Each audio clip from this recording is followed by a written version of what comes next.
आज मैं आप लोगों को बताऊंगा कि सरस के क्या क्या फ़वाद हैं। सरस के पौधे से बिच्छू के डंक का इलाज, सरस के पौधे से फुलबेरी का इलाज, सरस के पौधे से कुश्ता चांदी तैयार करना।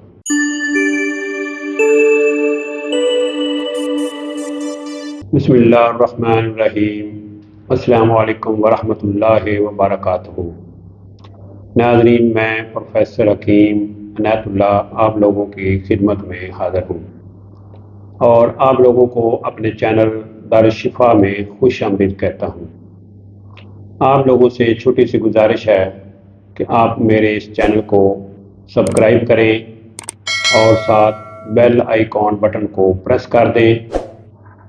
और जो लोग मुझे फेसबुक पे देख रहे हैं उनसे भी गुजारिश है कि वो मेरे इस पेज को फॉलो करें और लाइक करें ताकि हर न्यू आने वाली वीडियो उन तक आसानी से पहुंच सके। तो आज का मेरा टॉपिक है एक पौधा सरस, जिसे आप श्री भी कहते हैं, यानी उर्दू में इसको सरस कहते हैं, तो आम पंजाबी में इसको श्री भी कहते हैं। ये अक्सर जगहों पे, ज़्यादातर ये गांव में मुख्तलिफ जगहों पे ये आपको मिल जाता है। तो ये बहुत देव आमद पौधा है। इसके फ़वाद के एतबार से ये सेक्स में बहुत अहमियत का हामिल है। तो इसके चंद फ़वाद हैं जो कि मैं आप लोगों को बताने लगा हूँ। इसके ऊपर जो फल लगता है वो ये आप देख लें, इस तरह का है। इसके अंदर बीज हैं। आप इसको इस तरह से, अगर ये इसके दो हिस्से हो जाते हैं तो इस तरह से आप निकाल लेंगे तो इसके अंदर इसके बीज निकलते हैं। ये देखें, ये इसके बीज हैं। तो इन बीजों को लेके इनका पाउडर कर लें और जिस किसी को भी बिच्छू ने डंक लगाया हो, बिच्छू ने डंक मारा हो, तो इसका पाउडर जो है वो पानी में थोड़ा सा मिला के एक लेप टाइप बना के, जिस जगह पे बिच्छू ने काटा है, फर्ज करें यहाँ पे काटा है, तो वो इसके ऊपर इस तरह से उसका लेप कर देना है। लेप करने से क्या होगा कि बिच्छू का जो जहर है वो ये खींच लेगा, यानी बिच्छू का जहर जो है वो ख़त्म हो जाएगा। इसके अलावा ऐसे अफराद जिनमें फुलबेरी का मसला है, फुलबेरी एक बीमारी है जिल्द की, जिसमें बॉडी के अंदर सफ़ेद किस्म के धब्बे से पड़ जाते हैं, तो जिसको लिकोडर्मा कहते हैं।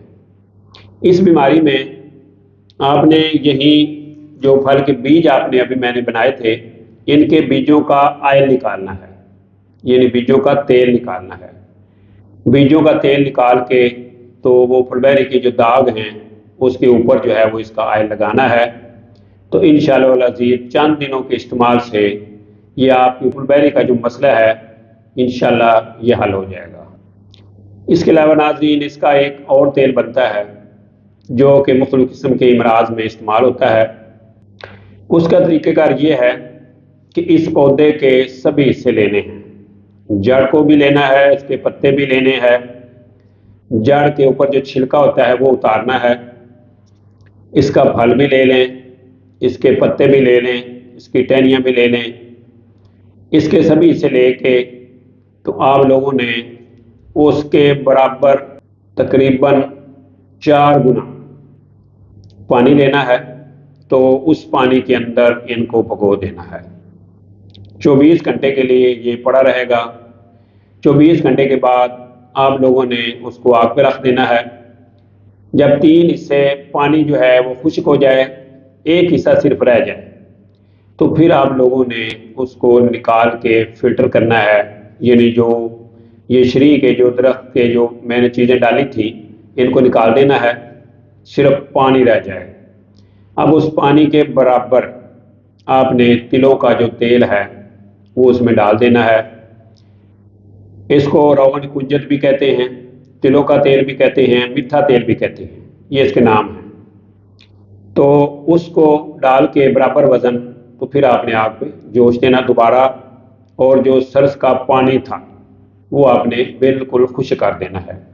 जब देखें कि पानी खुश हो गया, सिर्फ आयल रह गया है, तो उस आयल को आपने उतार लेना है। ऐसे अफराद जिनको फालिज का मसला है, लकवे का मसला है, जोड़ों में दर्दें हैं, खारिश का मसला है, تو وہ وہاں پہ اس آئل کو لگائیں تو انشاءاللہ العزیز اس امراض سے اس کو چھٹکارا جو ہے وہ مل جائے گا، یعنی وہ اس مرض سے نجات مل جائے گی۔ اس کے علاوہ ایک اس کا کشتہ بھی بناتے ہیں۔ کشتہ بنانے کے لیے یہ کرنا ہے کہ ایک پترا یعنی ایک روپیہ کہہ لیں کہ چاندی کا لے کے اس کے ٹکڑے کر لیں۔ ٹکڑے کرنے کے بعد 250 گرام یعنی ایک پاؤ اس پتے آپ نے لینے ہیں شریک کے، ان کا نقطہ سا بنا کے، یعنی آدھے پتے نیچے رکھنے ہیں آدھے اوپر رکھنے ہیں، درمیان وہ چاندی رکھ دینی ہے، اور اس کے اوپر جو ہے وہ ایک کپڑا گیلا کر کے لپیٹ دینا ہے۔ اس کے اوپر پھر جو مٹی ہے گیلی مٹی وہ لگانی ہے، پھر اس کو دھوپ میں خشک کر لینا ہے۔ اس کے بعد اس کو آپ نے کوئی خشک جگہ دیکھ کے، یعنی صاف جگہ جہاں پہ ہوا وغیرہ نہ ہو، تو وہاں گڑھا کھود کے 7 کلو اوپلوں کی آگ دے دینی ہے۔ جب وہ بالکل کلیئر ہو جائے، صاف ہو جائے، تو آپ نے اس چاندی کو نکال لینا ہے۔ اس طرح 3 یا 4 جو ہے وہ دفعہ آپ نے اس کو آگ دینی ہے، تو انشاءاللہ العزیز وائٹ کلر میں بہت ہی زبردست قسم کا چاندی کا کشتہ جو ہے وہ آپ کو ملے گا۔ تو شادی سے پہلے اور شادی کے بعد کی جو ویکنس ہے، کمزوری ہے، اس کے لیے یہ بہت ہی زبردست ہے۔ اس کی خوراک جو ہے وہ ایک رتی ہے، مکھن کے اندر یا بلائی کے ساتھ آپ استعمال کر سکتے ہیں، تو یہ استعمال کریں انشاءاللہ العزیز۔ یہ سبھی کمزوریاں جو ہیں سیکس کے حوالے سے، یہ ساری اسی سے ٹھیک ہو جائیں گی۔ تو اسی کے ساتھ ہی مجھے پروفیسر حکیم عنایت اللہ کو اجازت دیجیے۔ اللہ میرا اور آپ لوگوں کا حامی و ناصر ہو۔ اللہ حافظ۔ السلام علیکم ورحمۃ اللہ وبرکاتہ۔